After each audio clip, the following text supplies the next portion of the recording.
Hello viewers, আসসালামু আলাইকুম। আশা করি সবাই ভালো আছেন। আমিও ভালো আছি। আর আমার এই ব্লগটা কে কোথা থেকে দেখতেছেন অবশ্যই কমেন্ট করে জানাবেন। আমি গিয়েছিলাম কালকে সামিট স্কুলে।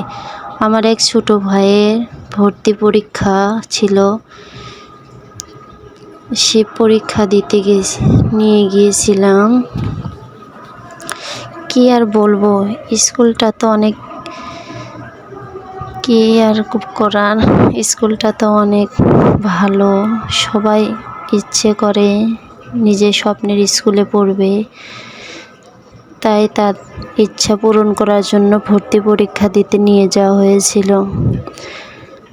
স্কুল কলেজ সবটাই এখানে আছে মাশাআল্লাহ। তো পরীক্ষা ছিল 10টা থেকে 11টা পর্যন্ত, কিন্তু ওখানে যাওয়ার পরে ওখানে এক স্যার বলল 10টা থেকে 12টা পর্যন্ত। তো কি আর করার, 10টার সময় গিয়েছিলাম যেহেতু, আর কি করার। তাই আমরা ভাবছিলাম মহিপুর বাজার থেকে একটু ঘুরে আসি। যেতেই দেখছিলাম রাস্তায় এক কাকা মাছ নিয়ে বসে আছে। তো একটু মাছ দেখছিলাম। মাছের তো দাম এখন অনেক, সবাই জানেন। তো কি আর করার, ভাবলাম একটু সামনে গিয়ে বাজারটাতে ঘুরে আসি। তো বাজারের দিকে হাঁটতেছিলাম। যেতে যেতে বাজারের ভিতরে ঢুকেই গেলাম, যে ওখানে মুরগির দাম জিজ্ঞেস করা হয়েছিল। কিন্তু কি আর করার, সব কিছুরই এখন অনেক দাম। আমরা তাও মধ্যবিত্ত মানুষ, কিছু কিনে খেতে পারি, কিন্তু যারা গরিব মানুষ আছে তারা কিভাবে এসব বাজার করে খাবে।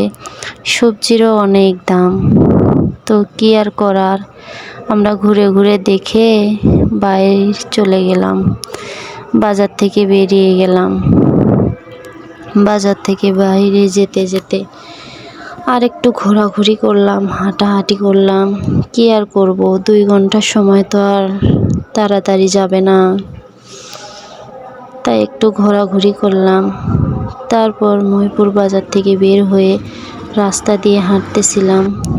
প্রচণ্ড রোদ ছিল, কি আর করার, রোদের ভিতরে হাঁটতে হলো, কিছু করার নেই।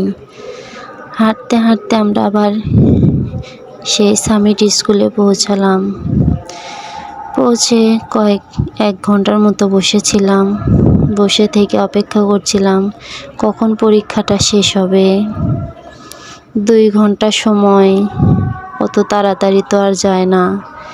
কি আর করার, তাই বসে বসে সব ঘুরিয়ে ঘুরিয়ে দেখছিলাম। অবশেষে পরীক্ষা শেষ।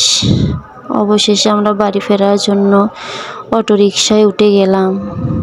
উঠে যাওয়ার পথে অনেক কিছুই দেখতে পেলাম, অনেক কিছু দেখছিলাম আর উপভোগ করছিলাম। আসলেই গ্রামীণ দৃশ্যগুলো অনেক সুন্দর হয়, তাই একটু ভিডিও করলাম। কি আর করার,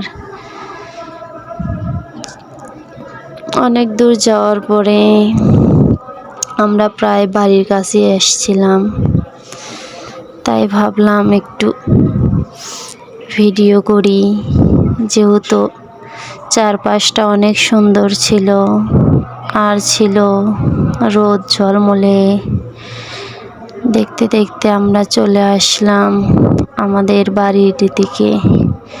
এখানে এসে অটো মামাকে দাঁড়িয়ে আমরা নেমে যাব।